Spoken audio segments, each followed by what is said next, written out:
Hey, welcome to Church Experience Online. We're so happy you joined us today. As you watch this teaching video, if you have any questions or need help getting connected, please don't hesitate to reach out by phone or email.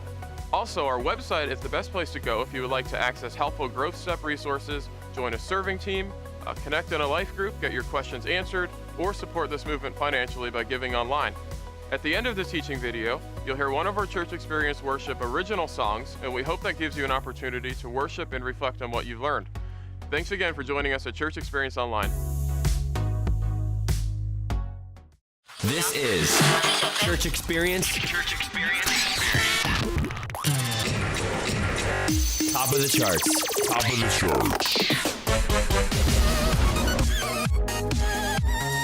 Week 5, The Way I Am.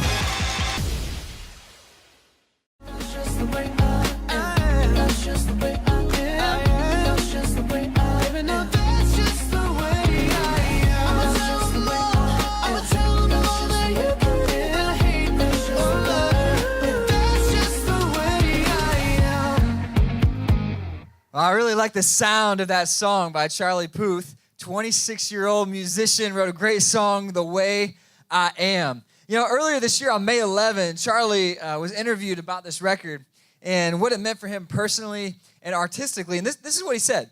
He said, I was trying to figure out who I was musically, and I was putting all these songs out there that didn't really sound like each other, and I was trying to be someone that I wasn't. Even outside of music, I thought, oh, I'm a pop singer. I have to act a certain way. I have to talk a certain way. I fell victim to that, and I always told myself that if success ever hit me, that would never happen to me. But that exact same thing, probably 10 times more, happened to me. See, Charlie seems to be wrestling with something about his identity that is something that so many people struggle with. Who is he? Who do others expect him to be? And who does he really want to be personally and musically? You know, Charlie went on to say that I realized that I hadn't put a record out that was about my anxiety and my insecurities. He said that I'm pretty sure a lot of people in this world share with me, so why not put a record out that people can sing along to? And you can kind of see it in some of the lyrics of this song that you just heard. You know, if you go and look under the surface, baby, I'm a little insecure, is what he sings. You know, and I think inside all of this is a really important identity question. It's powerful if you can answer it. And here's the question.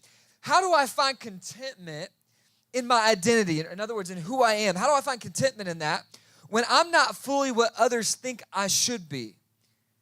And when I don't fully know, when I'm not fully who I think I can be?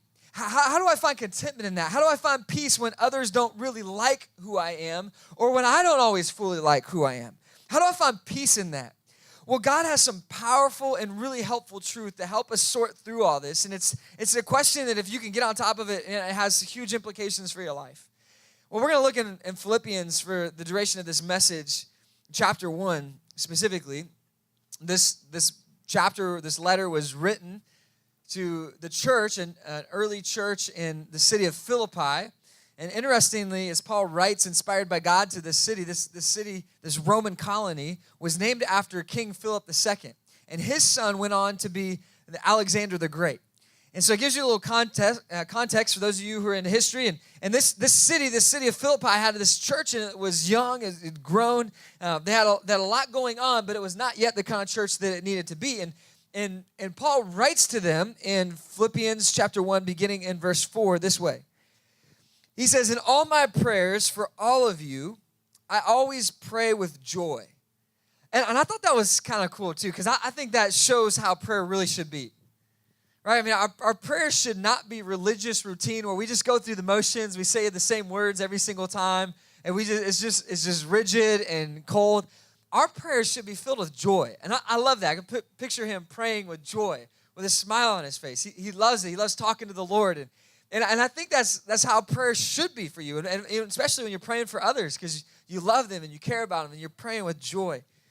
And then he goes on and he says, because of your partnership in the gospel from the first day until now, being confident of this, that he who began a good work in you will carry it on into completion until the day of Christ Jesus. He says being confident of this. Everybody say confident. Confident. See, Paul is confident when he writes and how he lives. He lives with conviction. And he's confident about what he believes in, and more importantly, who he believes in. But I think, in our culture today, there's so much wish-washy thinking and so much insecurity. We feel good in one moment about ourselves, then we're easily discouraged the next moment. We think real clearly in one moment, and then the next day, we question everything, and we're filled with doubt, even self-doubt. We're assured that we matter in one moment, and then the next moment, we question whether we're enough, if we have what it takes, if people care, if they even care about our life and what we're doing, if it even matters. See, this lack of confidence, it brings an anxious heart. It causes us to be frustrated and easily discouraged. And you know what? If people don't have faith in Jesus Christ, if someone doesn't believe in him, and they have no assurance for where they're going to go when they die, that they're going to go to heaven, then there is a lot of unknowns in life that can cause a lack of confidence. Maybe that's where you're at today. Maybe you can think back to that time in your life before you found Jesus. There is a lot of unknowns. Where did we come from? How do we get here? Where are we going when we die, if anywhere? What's the purpose in my life, and who determines that purpose, and if it matters?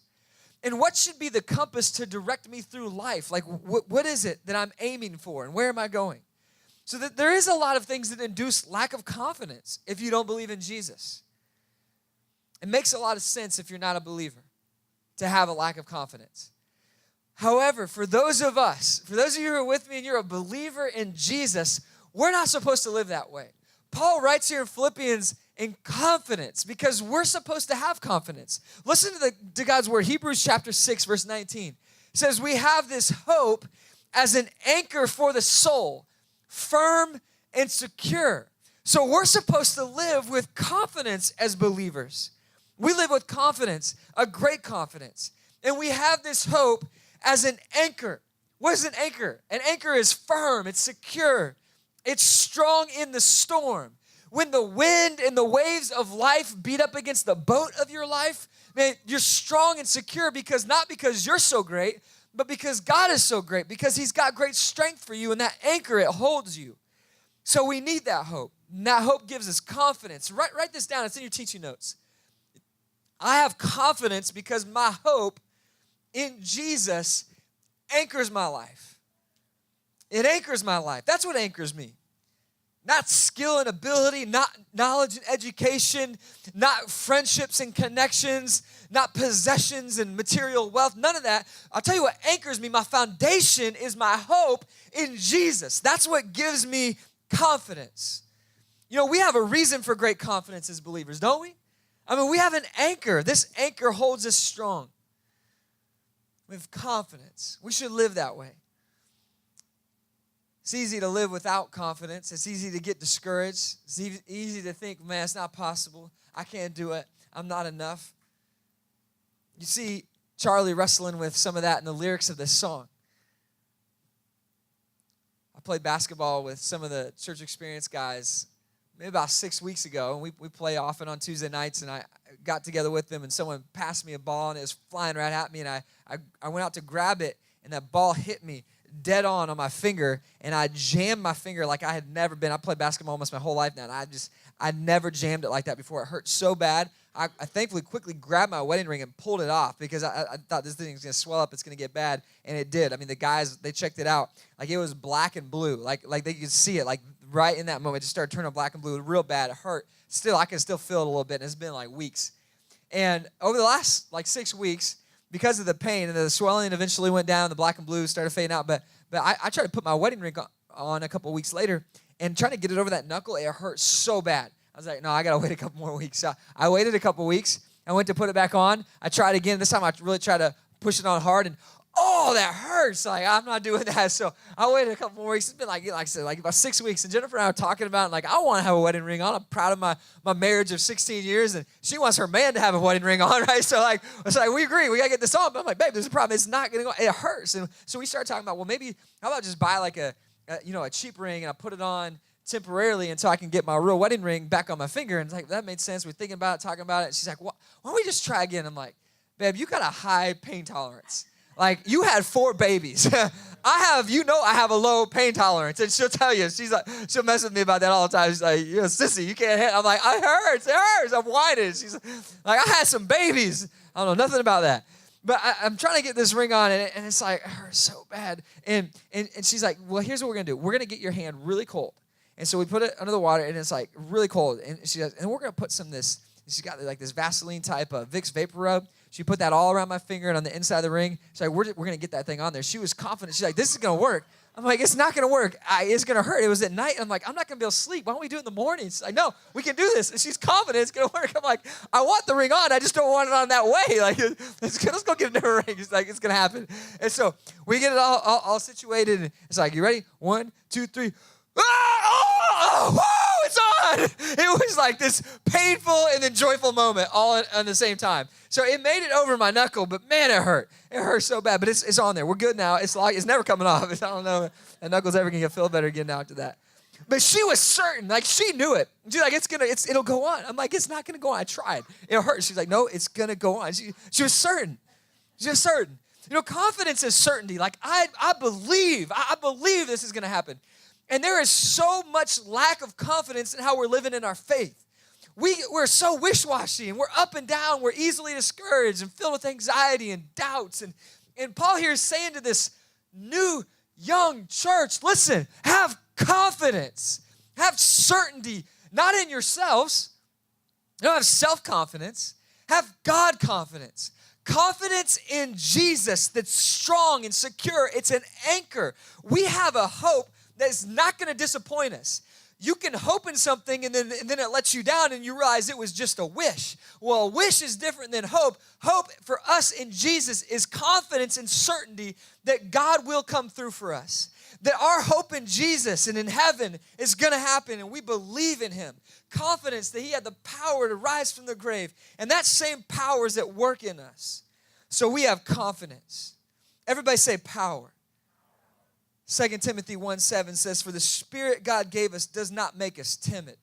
There's a lot of timid Christians these days. But it gives us power. Everybody say power. Love and self-discipline. And if you lack confidence in God, you lack power to push through the hardship. And it's going to get you down, and you're going to be up and down and left and right. But confidence in Jesus is what gives us that foundation and strength. It's what allows us to have perseverance. It's what gives us the steadiness in the storm. It's that anchor. So if you find yourself always being thrown around by every temptation, every trial, maybe it's that you need to lean more into the power of Jesus. That comes through our hope, our confidence in him. Not in ourselves, not in our situation, but in Jesus. You know, I'm going through the storm, but I got an anchor. When I'm going through the storm and I got an anchor, I have hope. It's gonna hold. This anchor is gonna hold. But there's power. There's power in Jesus. You know, I love visiting Southern California. Jennifer grew up in San Diego. We got engaged there. We got married there. It's a special, sentimental place for me. But if I was going to drive to California tomorrow, which I have made the drive before, it's a long drive, it'll take you a couple days. If I was going to get in my vehicle and drive all the way to California, and I tried to power my vehicle with AA batteries, I'm not going to get there. I'm not talking about solar power. I'm not talking about gas and fuel. I'm talking about if I just had AA batteries, I'm not going to get out of the block, right? It's not enough power. You need more power to get from here to there than what a couple little batteries are going to provide. And if you're trying to live your life in self-confidence and your own abilities, there's just not enough power. You're going to lack confidence. You're going to be insecure about things. If it's all about you and it's all powered by you, you don't got enough power. But as a believer, I tap into the power of the Spirit of the living God that's inside of me as a believer, and that gives me great power. That gives me great authority and strength to press through life, to be secure and strong because I got an anchor. And my confidence is in Jesus. It's in his name. It's in who he is.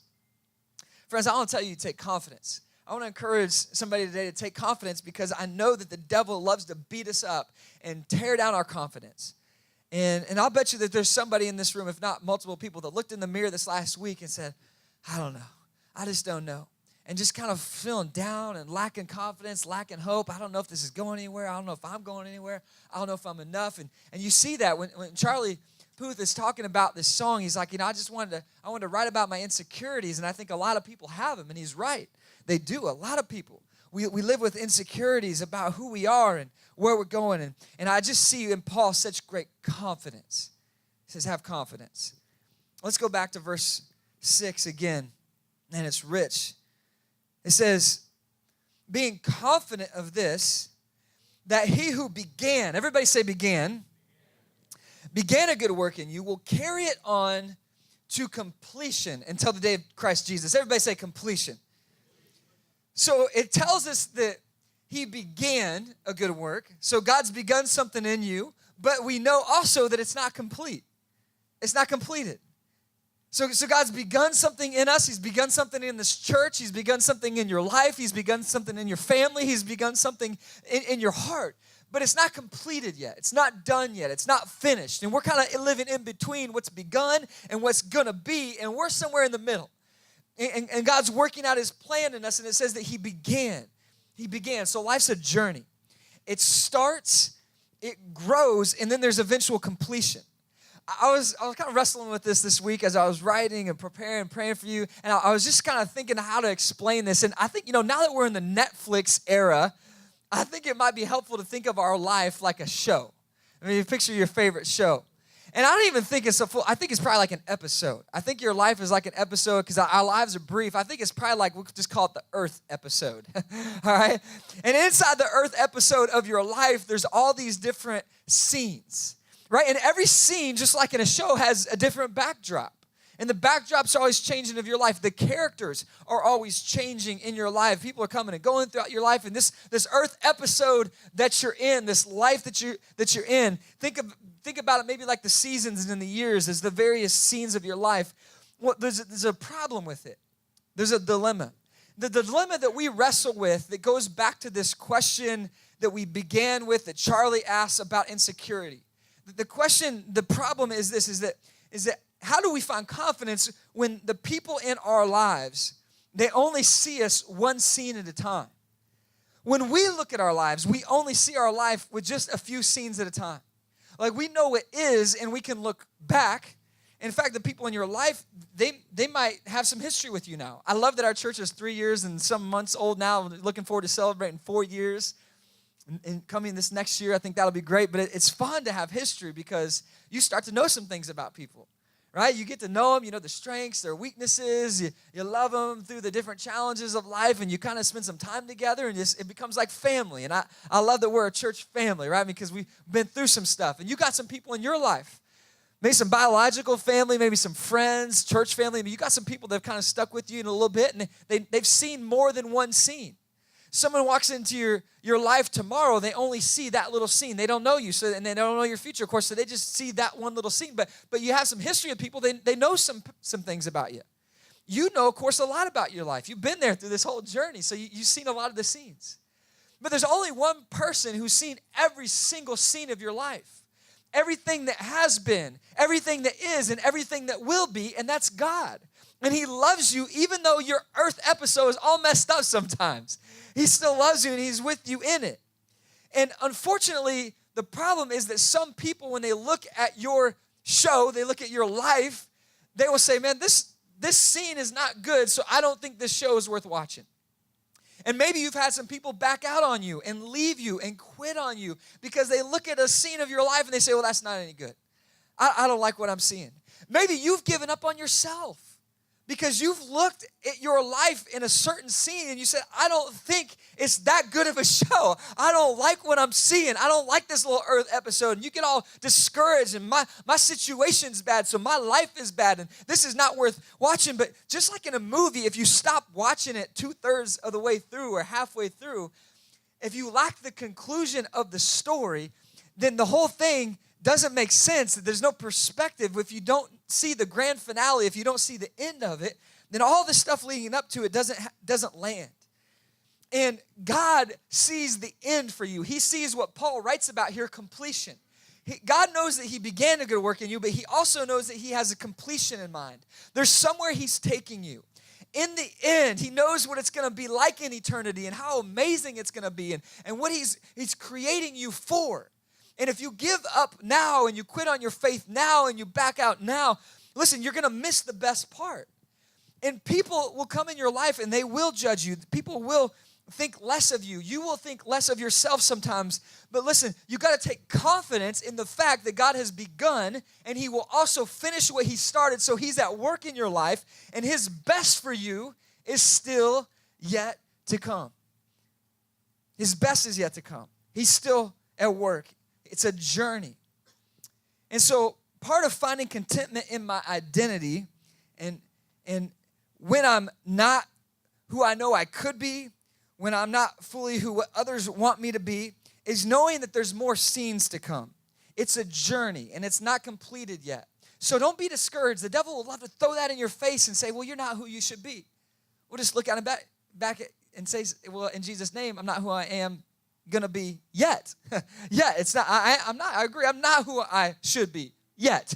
I'm not who I could be yet. God's at work in me. He's completing me. It's a process. It's a journey. And when I'm down, when I have a setback, when I've made a bad decision, when you fall into temptation and you sin, listen, the problem is that others might look at you and say, man, this is a bad episode.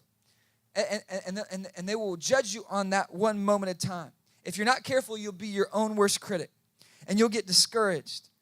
And you'll get down because you'll evaluate your life based on one scene.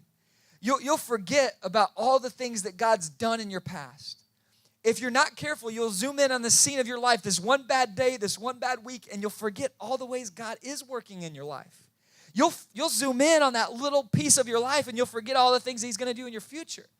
And the devil would love to get you so focused on that one thing in your life that's not going how you want it to, that you'll get down and you'll walk around with your head hanging low like there's no hope. And then you lose your confidence, and then you get insecure, and then you can't live in faith. So what I'm saying is God's word is telling us that God's got us on a journey. And no, you're not finished. But that should not discourage you because there will be finished. So no, you're not who you should be. And no, you're not who your friends think you could be yet.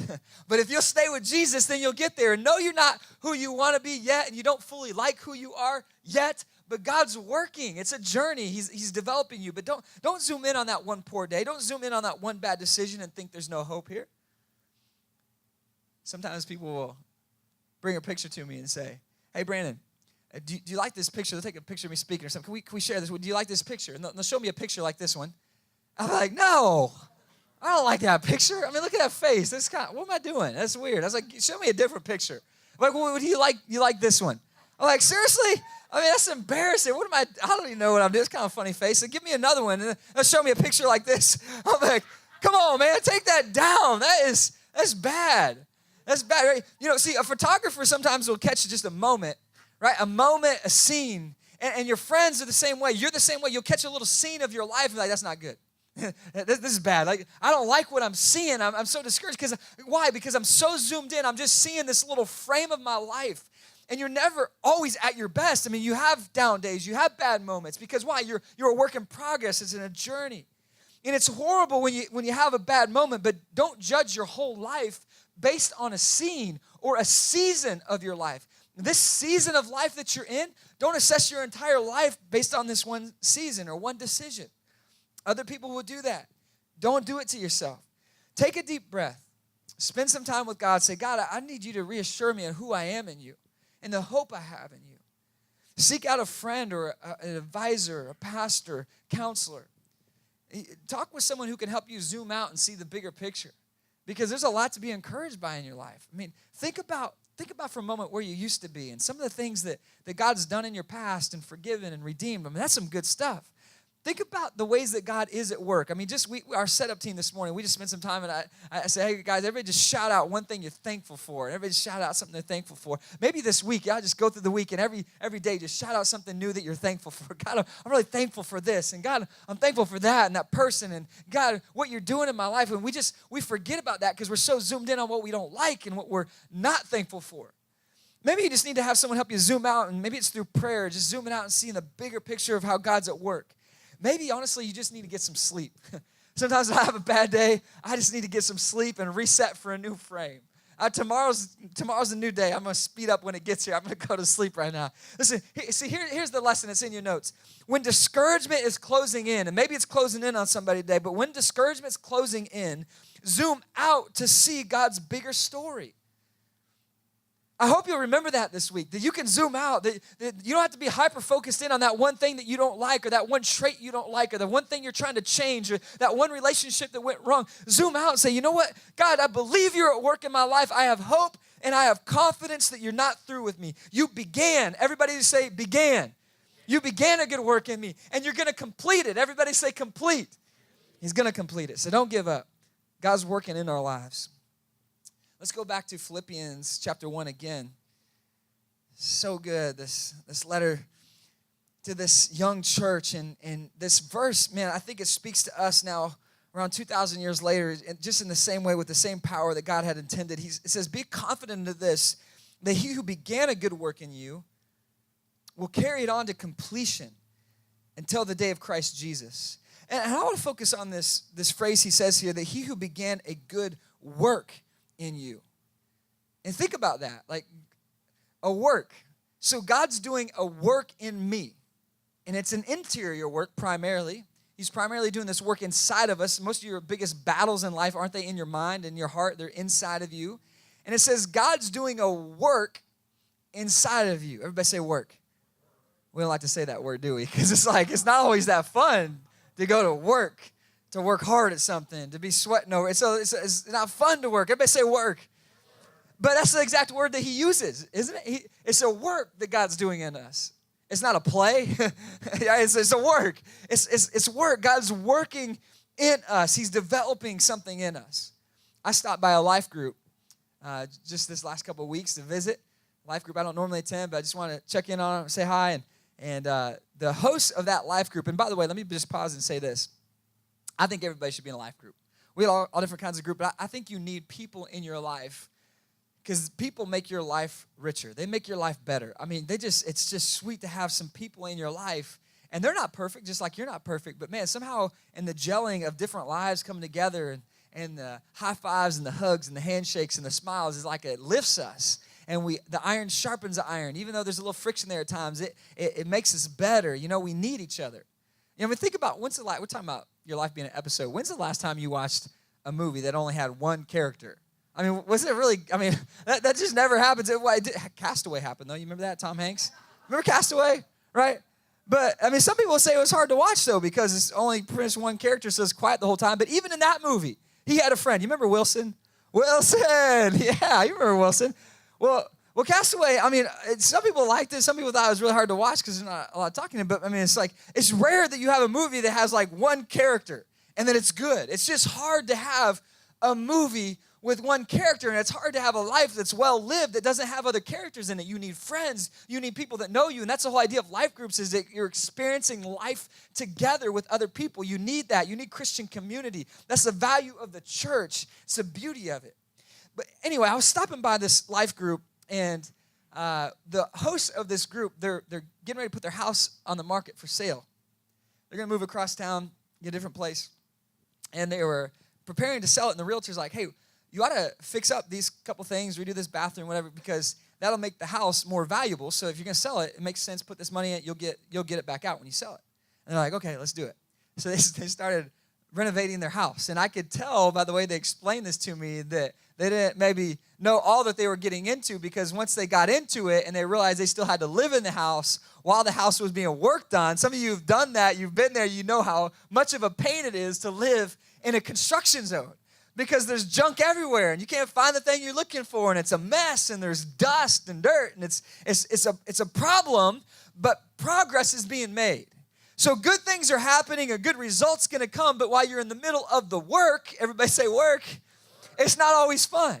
Your life is a lot like that. Your soul is a lot like that. God's working inside of you, and he's doing something. He's taking you somewhere, but while he's working on you, it's not always a fun process. Sometimes it gets a little messy. But if you want to have momentum, you got to let it get messy sometimes. If you want progress and productivity, sometimes you got to get through problems.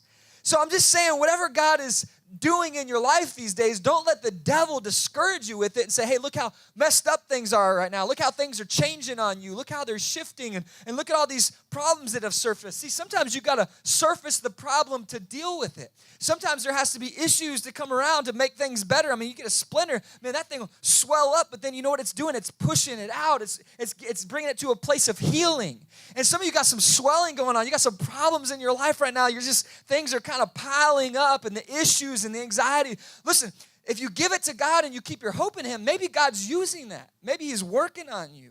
Maybe he's doing something new in your life and you just haven't identified it yet. But don't get overly discouraged. You know, again, the devil uses this to tear people up all the time. I was in a group one time with a woman who shared our group, and she said that, you know, I was at a place in my life one time where I wouldn't go to church even because I didn't want to be around people because I didn't like how I looked. She said, I wanted to lose a certain amount of weight before I was really around people, and I wasn't happy with myself. And so I avoided people. I didn't even go to church because I wanted to wait until I felt good about how I looked on the outside. And she can see it now, but I can see that, man, the devil's lying to her, saying, hey, until you're in a better spot, then you just need to pull back and you know, don't be around others and this kind of thing. And man, you can see that in the lyrics of this song that Charlie writes. He says, because everybody's trying to be famous, I'm just trying to find a place to hide. All I want to do is just hold somebody. So there's the desire for relationship, but no one ever wants to get to know somebody. Maybe I'm going to get a little nervous. Maybe I don't even go out anymore. I don't even want to go out. I don't really want to be around people because there's kind of like what I want, and then there was what they want, and the devil will lie to you. They don't care about you. They don't notice you. They're going to judge you, and all these different things that keeps us isolated. Don't let the devil lie to you like that. You just keep putting yourself out there and being around people because it's going to make you better, and work through that with God's help. But don't be so insecure about all the things that are imperfect in your life because, listen, we're going to be imperfect until the day we die because God's still working on us and perfecting us. He's making us better. He's not finished with us yet. The moment you're finished, that's the day you breathe your last breath because then God's carrying you on to completion. And there'll be a day of completion. Paul says that. But this is not that day. This is the day where God's working, and he says work, and he's working, and working is a progress. It's a process. It's a time where, a season where God's developing us. He's changing us. You know, it's hard to be a work in progress. It can be discouraging. But don't isolate yourself. Don't get all insecure about it. You know, none of us are going to be perfect all the time. We're not going to say all things right. We're not going to always do the right thing. But God he's working in your life. There was many times over the last 20 years. I started preaching when I was 18. So it's been about 20 years that I've been preaching on a weekly basis. And there's been so many times in there where I sat down after I preached and I felt like that didn't come out like how I wanted to. Like, you know, I don't think I did it right. You know, it's like I should have prepared harder or prayed harder, something, because that didn't land. I was trying to communicate something that was on my heart, and I don't think it helped anybody. You know, like, what are we doing? We're wasting our time here. I don't think that. And I'd get discouraged. And there was a number of times where, I mean, one of my favorite things to do is I love after the service, I'll try to position myself somewhere in the lobby or somewhere outside where I can try to catch as many people as possible before they leave, because I love talking to people. If I had enough time, I'd just sit down with every person. How was your week? Tell me what's going on. How can I pray for you, encourage you? I love that kind of stuff. But just, you know, there's been so many weeks where I just felt like, man, I don't feel good about what happened. Over these last 20 years, I can identify. This is just different weeks where, man, I didn't feel good. And it got to the point where I was like, I don't even really want to go out and talk to people. Not because I don't love people, because I'm not loving myself right now. You ever been in that spot? I don't feel good about I don't really want to be around. And I kind of see Charlie singing that in the song. I just kind of want to hide. I don't really want to get to know anybody right now. He says, I'm a little nervous. Maybe I just won't go out anymore. And see, you can see how the devil works in that. Just try to kind of pull you off to the side. Hey, listen, you're not perfect. You're not good enough. And you're not where you should be. And what you need to do is you need to look right back at him and say, in Jesus' name, I'm not who I'm going to be yet. So I'm a work in progress, and I'm going somewhere, and God's going to develop me, and I'm going to grow in him. My faith's going to grow. My character's going to grow. My abilities are going to grow as I depend on him, and I have confidence in him. So just say, I'm not finished yet because God's not finished with me yet. So the primary work that God's doing is inside of us, but it is work. It gets messy, and you know, you can't ignore what's happening on the outside while he's working on the inside. And that's the hard part, because God's simultaneously working in both places. He's working in your situation and he's working in your soul. Always at the same time. He's working in your situation and he's working in your soul. He's working in your circumstances while he's working in your character. Always at the same time. You see this in 1 Samuel. You see an indication of the two things that are always at play in our lives. They're trying to anoint the next king of God's people, the nation of Israel, and Samuel's going to this one specific family God's led him to, and he's looking at all the brothers and who's going to be the next king. And the guy that ended up being the next king, David, was the least likely pick. But before he got to him, he looked at some of the other brothers. And in chapter 16, verse 7, it says, "But the Lord said to Samuel, do not consider his appearance or his height." Talking about one of these brothers that didn't get selected. He said, "For I have rejected him. The Lord does not look at the things people look at. People look at the outward appearance, but the Lord looks where? At the heart." That's where the Lord looks. So people look at the outward appearance. God looks at the heart. There's actually two true statements there. Most of my life, I've heard this verse all my life, and I used to always just look at the one. That God looks at the heart. So that's what matters more, right? That's the right answer. Yes, that is the right answer. So that's where we should be only focus is on the heart. And I think it's true that we should focus on the heart. And I think that takes precedent. But it also tells us another true statement. That people look at the outward appearance. That's equally true. Just as much as the fact that God looks at the heart, it's also true that people will look at the outward appearance and they'll judge you. And they'll assess you. And they'll evaluate you. And so you just need to be aware of that. And maybe there's some things that you can do to be wise in the way that you work with people. And I mean, you should put deodorant on and floss your teeth and, take care of yourself. All that's probably good. But that's not as important as the interior work. And so there's exterior work you might need to do, and you're going to have to do some exterior things, and you have to be careful what you say and what you do and all these things, because people will judge you. They will assess you, and you might say, well, I have a good heart. Well, sometimes people don't care about what your motive was or what your heart was. They're just going to look at what you did. But what I see in this verse is that people are going to look at me and they're going to judge me based on my outward appearance, and not just my physical appearance, but on my performance, on my actions, on what I do with my time. People are going to look at you and they're going to watch that little frame of your life and they're going to evaluate whether it's a good show. They're going to say, well, I want to be friends with this person because I like what I see. And you need to be aware of that, because when people look at you and they don't like what they see, you can't go to insecurity and run, like he's talking about in this song, run to this place where, well, people don't like me, so I don't like myself, I'm not good enough. Listen, God judges you based on what's going on in your heart, and his work primarily is in your heart. You have to balance. You're in this world. You can't escape the fact that people are going to evaluate you based on what they see, but that can't become your priority. Your priority has to be what God's doing in your heart. And it's just a problem when God is perfecting you, so meaning you're imperfect and people expect perfection, isn't it? Isn't that a tough place to be? But that's our world. I hope over the next few months as you're driving to work and you're out on the town and you see those little cones and you see those flashing lights with the trucks, and I hope when you see that you'll think of something. I hope you think of this talk, because you'll see the road construction, and you know what they're doing. They're about to tear up the road, right? They're gonna tear up that road that you drive on every day, and it's a hassle. It's gonna be a hassle for a few months, because they gotta tear out all the old stuff, all the cracked concrete or all the asphalt that's gone bad and faded. They're gonna tear all that out. And then what they're gonna do is they're gonna come in and they're gonna lay a fresh layer of asphalt over the top. And they're gonna stripe it, and then they're eventually gonna take all their cones and they're gonna go along, and there's gonna be a moment like a couple weeks after they're done. And you're gonna be on your commute to work and you'll be like, man, this is a smooth ride. This is nice. Like, this road is good. But then you're going to flash back to how it used to be. Like, man, it used to be a mess. Well, there's going to be a day when your life is going to be, what God's wanting to do in your life is going to be complete, and he's going to work out his plans for you, and it's going to be better. But right now, while it's in the middle of road construction, and there's caution tape, and there's cones in your life, and all the equipment's there, and it's a mess, don't get discouraged and give up, because there will be a day when it's better. There will be a day when God's work is complete. So just don't give up on him, because God's doing a work in you. He's doing a work in your life. The lyric of this song, Charlie says, I'm going to tell them all that you can either hate me or love me, but that's just the way I am. And you kind of see his thinking. He goes from this place of insecurity to people don't love me, so I'm just going to avoid people. And then he finally comes to this conclusion like, well, fine. You know what? People are going to judge me. People are going to hate on me. I might even hate on myself. But hate me or love me, that's just who I am. And I kind of think, well, maybe is that how I'm supposed to live?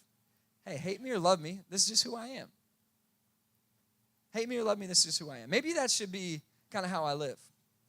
And although I think there's some truth in that we shouldn't go around worrying about what everybody thinks all the time, I don't think that should be my standard in life. I think I should have a higher standard of that. Because I want to be secure, but I don't want to use that as a reason that keeps me from becoming better. Some people think that growth in their life in some areas beyond reach, and so they quit trying and they settle for less. And they say, this is just who I am. Maybe you've done that. It is just who I am. That's just how I am. This is my flaws. This is who I am. And that's probably the one issue that I have with the idea of this song. Now, I like the idea of not worrying what others think, but what I don't like is that sometimes when we say, that's just the way I am, that's just not true. That's not the way you are. You can actually be better. God can actually do more in your life. God has more planned for your life. So to say, that's just the way I am, can be an excuse. God has way more for you, way more. So write this down in your notes. The way I am today won't be an excuse for who I can become tomorrow. The way I am today, that's not going to be an excuse anymore. I'm not going to say, well, that's just the way I am. Devil would love you to say when you're in your low moments, that's just who I am. I'm just flawed. I'm a failure. Spiritualize, I'm just sinful. And make no mistake about it, you have sinned. We've all sinned. But you're just a sinner. You're no good. You're never going to make it. You can't overcome that. You're going to deal with that your whole life. No, listen. You look right back and you say, in Jesus' name, God's got more for me. I'm not going to say the way I am as an excuse. I'm going to move past that. See, when I'm not fully what others think I should be, and when I'm not fully what I could be, when others don't fully like who I am, and when I don't really like who I am, I just got to throw in that word yet. I'm not there yet. I'm going to be secure in Jesus and who I am now that he's working in me. It's a work. And I'm going to have confidence in that, in today, because I have hope for today and hope for tomorrow because of Jesus. That's where my hope is. It's not in myself. It's in Jesus. That's where you need to live. And so if you've been discouraged lately, if you've been thrown all around and you're thinking by this world, if you're under attack, listen, Jesus has more for you, but you got to keep your hope in him. Because his greatest hope for you is not in your own abilities and who you are. It's in who he is. Now, he loves who you are and he believes in you, but it's all about what he says you're going to be and who he is. And so our hope is in Jesus. It's not in ourselves. My confidence comes from Christ. I want to close by reading the final verse to you, but it comes out of this context. I was mentoring some guys, and I was explaining to them the three different parts of life that we always think through. We think through always who I am in my past. And we know those scenes. We know like who we used to be. And then we also think through life in terms of what our current situation is. We evaluate, hey, how are things going? No one says, how's it going? You quick do a little process of how are things going? Oh, it's going good, or it's not going so good. We kind of run that through. And then we also process things through like how we hope they'll be one day. So we always have three filters going in our life. If we're evaluating our legacy, our life, who we are, how we feel about life, it's like, well, hey, how have things been? How are things going? How are they going to be? Isn't that true? I mean, it's kind of how we evaluate life. But I say, guys, there's actually a fourth category. We don't ever think about it. But this is probably the most important category to spend your time on. And I want to bring it out of this verse. You'll see it real clear in Ephesians chapter 3. This is the verse that my pastor would close every single message when I was growing up as a kid. He'd just stand up and preach, and then at the end, he'd always come back to the same verse. I don't know how he did, but he'd always come back to the same spot. And it's like, sometimes you're like, come on, let's get a different verse. And then you start to realize, well, he's doing this on purpose. He wants me to remember this. And it did. In my young mind, it sunk in, and I got it. And I want you to get it today. It's in Ephesians chapter 3.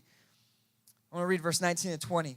It says, and to know this love that surpasses knowledge, that you may be filled to the measure of all the fullness of God. Now listen to this. This is the part he'd always just key on. And he said, now to him who is able to do immeasurably more. Everybody say more.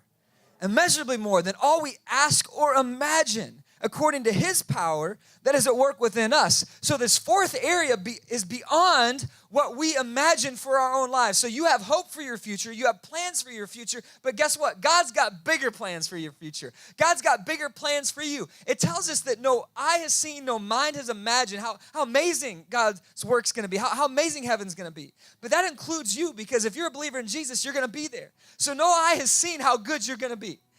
We're not talking like surface human abilities. We're talking about in who you are. Nobody's laid eyes on the perfect you yet. When you look in the mirror, on your worst days and on your best days, you can't see it. It's beyond that. God's got a better work for you. And listen, no mind can imagine. That means you can't even imagine. So you got plans for who you want to be. You got hopes for your future. God's plans are better. That's why you should trust in God's plans for your life over your plans. That's why you should hope in Jesus, not hope in yourself. That's why you should have confidence in God, not just confidence in yourself. So let your confidence be in Him. Let your hope be in Jesus. Don't use "that's the way I am" as an excuse. Push beyond that and push beyond the insecurities and say, I have confidence and I'm gonna live in the hope that I have in Christ. Right on? Thanks for joining us at Church Experience Online. Please don't forget to check out the website if you'd like to get more connected, learn more, get your questions answered, or support this movement financially. You're now going to hear a Church Experience Worship original song, and we hope this gives you an opportunity to worship and reflect on what you learned today.